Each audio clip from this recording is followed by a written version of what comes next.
If you can't say anything good about someone, my mother would caution, don't say anything. The import of this parental injunction, apparently not unique to our family, was rooted in an era of intense individualism and was meant to muffle the impulsive critic. With the decline of the extended family has come a sad diminution of enriching experiences and acquaintanceship. Perhaps that, in part, is the stimulus for the rise of so many would-be family antiquarians in the latter part of the 20th century. But there is a caution that is worthy of note. Searching for one's heritage as such can be ennobling and presumptuous, humorous and humbling. As one sifts through the musty records, muses over old pictures, studies letters, and peruses other memorabilia, it can become a hobby that is larger than life. Examining faint data trails may impede the maintenance of relationships with living kin and lead one astray once more. Overall, my quest has been a combination of hard work, a pleasant pastime, and occasional moments of exhilarating discovery. For more than 30 years, I have found myself to be the de facto curator of many of our family treasures. My curiosity about these things inspired my involvement in an intriguing odyssey of special times and places. I have puzzled over dates and people and places, values, beliefs, and events. I have studied the things my relatives conserved. In the midst of all the material, it has been important to be careful, thoughtful, and imaginative. Why was that picture taken? Has been an important question to ask, as who and when. One outcome of that openness of inquiry has been a deepening awareness and empathy for the joys, the burdens, and the tragedies of my ancestors. In some ways, I believe that I have sensed their energies and motives. I have also noted their reserve and acquiescence. At first, it seemed that their lives dated from a simpler time, but I came to see this as a naive conclusion drawn from limited experience and perspective. The people in the stories which follow had their ominous unknowns and vulnerabilities. Life was hard and complex. There were long hours of grinding monotony. There was the seeming stability of a circumscribed role, but it was also a form of imprisonment. Transportation was ponderous. Health was tenuous. Large families were a burden, a necessity, a joy, and the essential fabric which began to shape the next generation. Communication was cumbersome and restrictive. News traveled slowly by our standards. In some, this created a wanderlust, a need to know.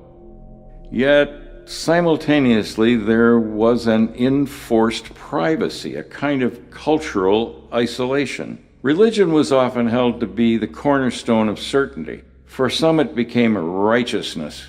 For others, it was humbling, even fearful to learn of an omnipotent authority. In both, belief became a social guide. I began to ask in which camp my ancestors would be found. How had their daily lives been influenced by their beliefs? In the 1700s and the 1800s, denominations proliferated, each vying for followers while disparaging the tenets of others. Scriptures were scrutinized for proofs of correct faith. Local populations took up various opinions and followed a verse or a leader in a quest to be among those who would find favor in the hands of an angry God. The Bible was examined as literature, as history, or as justification. Some sought it as a badge or a shield. Others looked for knowledge and mastery as its pages became another frontier to conquer. Some found their assurance in a good harvest. They were determined to be masters of the soil. The quest they often discovered was subservient to a fragile ecology. The soil in western Massachusetts and New York failed. The pioneers moved on. The great timber stands in Michigan fell to farmers and lumber barons. The climate changed. Vagaries in the economy of the family farm made stability, however measured, a transient and elusive goal. The fruits of my work, in many ways, belie the intriguing process of assembling the data and artifacts. It has been good for me to look for my people.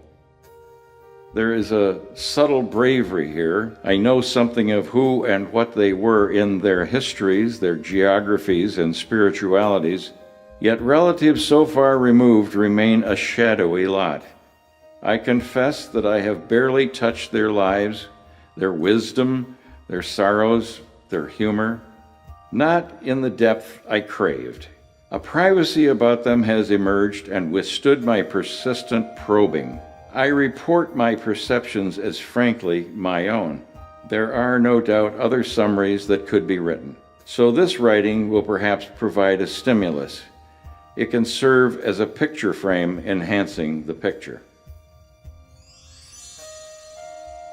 The text which follows is meant to amplify the large volume of family pictures, the few pieces of furniture, and other personal items which have survived. Most of the memorabilia and artifacts reside in my care, largely because relatives sensed that I was a likely curator. I was there at the moment a precious object was available or at risk. I do not claim special or ultimate ownership, but I do assert the pride and awe of a family caretaker. I urge that important function upon the next generation, both as a multifaceted responsibility and as a means to self-knowledge.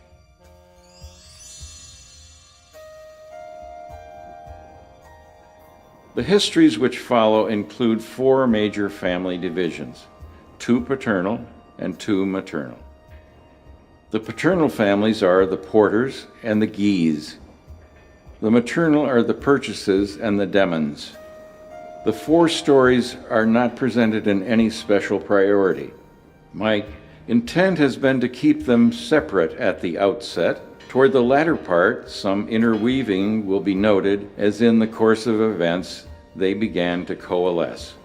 An attempt has been made to illustrate the text with photographs of family members or representative pictures of places where they lived or traveled.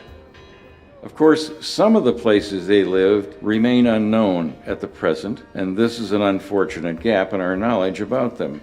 As more material is developed, since I view this as a continuing project, it is likely that the narrative and its illustrations will grow. I am aware that the wealth of data and detail can sometimes be distracting, but it seemed appropriate to err on the side of too much rather than too little. And therefore, this book contains hard-won information assembled in one place for the first time. As will be seen, this material has lent itself to unraveling a few mysteries from time to time, and the reader may wish to join in the investigations as they unfold.